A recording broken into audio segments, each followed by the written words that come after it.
if you don't regulate usage, then the behavior in the platform kind of just evolves into very murky waters, and it's not a very pleasurable experience anymore. Good suppliers that might have actually delivered to you the correct thing can fall victim to consumers that take advantage of the system. The other question that came in was basically talking about kind of bad actors on platforms and how you have noticing more information coming about platform participants gaming the platforms to increasingly scam customers. So he talks about Amazon here and Airbnb here. So just last week, I was with Brian at the DealBook conference where Brian Chesky, CEO of Airbnb, where he's talking about what they're doing to verify homeowners who are listing properties on Airbnb, and they have a goal that by the end of next year, 100% of the listings on Airbnb are going to be verified. And they have a few different ways that they plan on living up to that. But yeah, you see a lot of these kinds of games spent on the supply side of the equation. So we've spoken about many times that really, in many cases, the supply side network effect can be the most important aspect of the platform at different stages of the platform, right?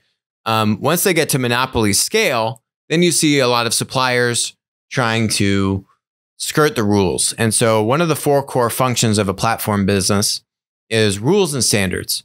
And what rules and standards do is they help to keep basically good users in and help to incentivize good behavior and weed out bad behavior. So you want to keep bad actors out. There's 2 parts of rules and standards. One is a gating mechanism. So who do you let into the ecosystem for both consumers and producers? And so for a producer, that could be like, hey, you're a seller on Amazon. I need your business tax ID. I need different business credentials. I need to verify you on Airbnb, right? That's a gating mechanism. Can you enter the ecosystem or not? And then there are different ways to regulate usage. So regulating entry into the platform and then regulating usage while you're in the platform. And so one of the examples that we use in the book was Chatroulette, where if you don't regulate usage, then the behavior in the platform, in that case, Chatroulette, kind of just evolves into very murky waters, and it's not a very pleasurable experience anymore. I'm not going to list out exactly what happened, but if you know about Chatroulette, you understand what I'm talking about. So you need to regulate usage, which means you need to weed out bad actors. You need to set guidelines for behavior. That's where we've seen players like Facebook and all the content platforms out there get into a lot of trouble trying to find those lines. What's abusive or hateful content that I should remove or I should penalize users for? And then what's a violation of free speech? And where are those lines? It's very difficult. On Amazon, there's stories that, so in the US, I think it was canceled, but you could ship something from China to the US for like $1. And the US was subsidizing those shipping fees. So there's many stories about millions of Chinese sellers that wanted to build status on Amazon that would ship you like a bobby pin.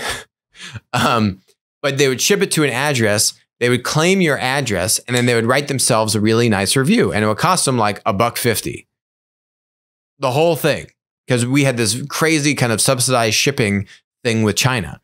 So literally millions of packages were being shipped to the US, and these people in like California or Arizona, right, kind of close to China, were getting like some of them 5 to 10 shipments a day of these like bogus little packages with hairpins or like pantyhose or, you know, really cheap stuff to just ship and then write yourself a good review. You see this all the time on Amazon, not just for kind of rigging reviews, but you see this in terms of selling counterfeit products or maybe products that are expired. You know, it's the actual product, but maybe it's a perishable or a semi-perishable product. If you're in the dog industry, pet industry, that's Chewy, the linear competitor to Amazon. That's one of their biggest things is, you know, Amazon, a lot of the big food, pet food manufacturers don't sell directly on Amazon. So you have these third-party sellers that are selling product against the rules to Amazon, and some of that stuff could go bad. So how do you enforce quality in that ecosystem? And it's very hard. There was that Wall Street Journal article a few weeks ago, which we covered, where they documented thousands of products that are fake or counterfeit or just, incorrect that are being sold on Amazon. So how do you weed that stuff out? And so part of it is humans, and then part of it is AI. Part of it is letting the crowd and the consumer help you verify that. So leaving reviews. This is what Brian Chesky from Airbnb said. So an Airbnb employee isn't going to hand verify every person listing a property on Airbnb by the end of 2020. They just wouldn't be able to do it. He said they're going to do some stuff on their own. They're going to use AI for a chunk of it. They're going to let the community provide much. They're going to really prompt the users to provide much more thorough reviews when they stay somewhere. So it's a mixture of factors, partially kind of leveraging the crowd, leveraging your own workforce, the platform's workforce, and then leveraging AI or machine learning to try and track patterns that might be fraudulent, and then, flag those and let then the human at the platform company review them more closely, these kinds of things.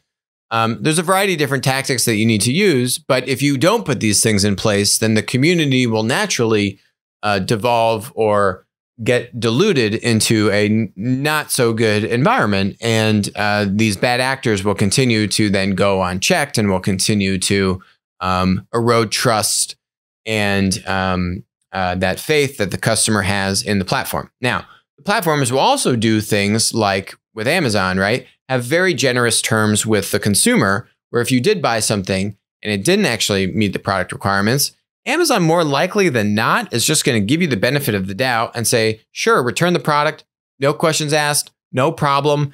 And they actually put that penalty back onto the supplier.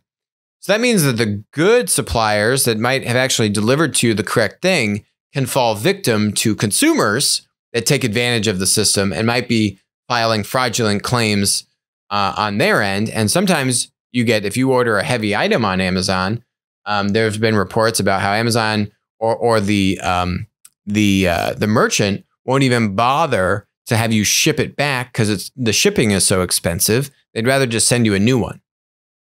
All this kind of crazy stuff. So it's a constant back and forth effort.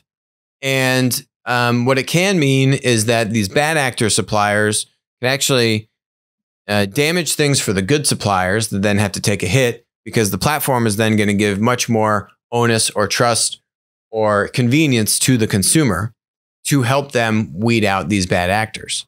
So it's a really interesting mix, and it's something that never ends. It's an ongoing thing. You've seen Facebook have to invest billions and billions of dollars in regulating what content goes on the platform, and that's something that Zuckerberg has spoken about very clearly, that they were going to need to take a charge, a pretty big charge to do these kinds of things. Hi, this is Alex from Winner Take All. Thanks for joining us. Hope you enjoyed the content.